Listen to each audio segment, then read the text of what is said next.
Hi, I'm Lupita Nyong'o, and I'm here with Harper's Bazaar to share some life lessons.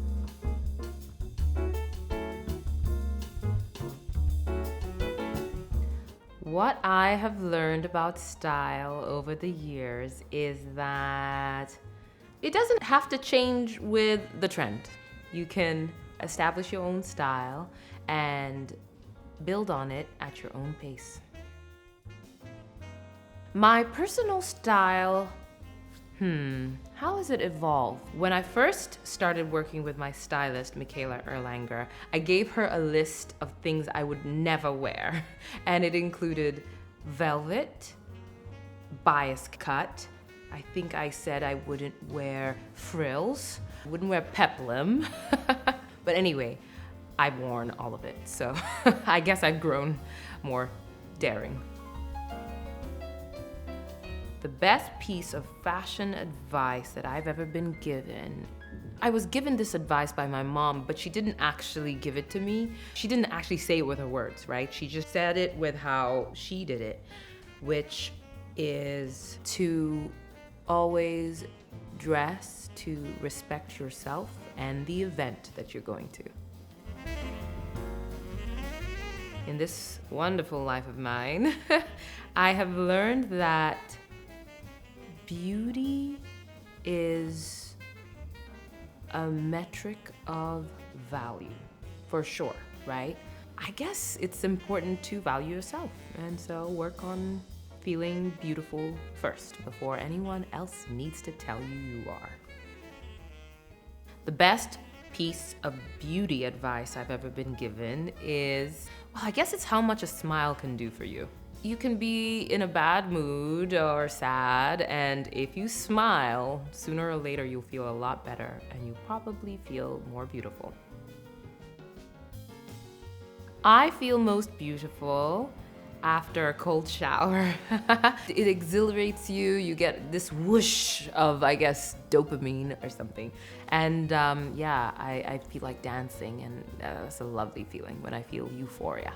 I don't know what self-care means, but I don't know. It sounds like an institution that came up, but I just believe in taking care of myself. I guess it looks like self-awareness, really. Yeah, that's maybe what self-care means to me. A self-awareness enough to be able to take care of yourself. It starts being able to identify how you feel and why you might feel that way. I always loved acting, but it took me a long time to give myself permission to want to be an actor. So I harbored that desire for a number of years, even if I was still doing it. And finally in my 20s, I said it out loud. I want to be an actor, and I went after it. What have I learned about success? It's fleeting. And if you measure your success by how much praise you get, you're gonna spend a whole lot of time feeling inadequate. So it's important to have both external measures of success, but also internal measures of success. So for me, like in 2020, when the world shut down, I chose to work on things that I'd been longing to work on, like speed reading, and nobody's going to congratulate me for the fact that I read a little faster, but I consider that a success. The aspect of my career that I find most rewarding is the opportunity to play different characters, which means that my life is always exciting, and there's a lot of change, and I think that's really good for my brain and will hopefully keep me quite sprightly for very long. The one piece of advice I'd give to someone just starting out in this industry is love every stage of your career. It's important to have goals and dreams, but your life is being lived now, so enjoy it while you have it.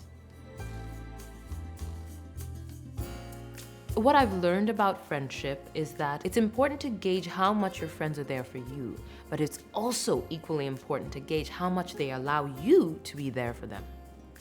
My friends would describe me as silly, cheeky, I think, and thoughtful. What have I learned about confidence? You have to work at it. It's not something that you just have one day and then you have it forever. Your confidence will always be tried, and so it's important to always put in the work to keep it alive, and keep it taut, keep it in play.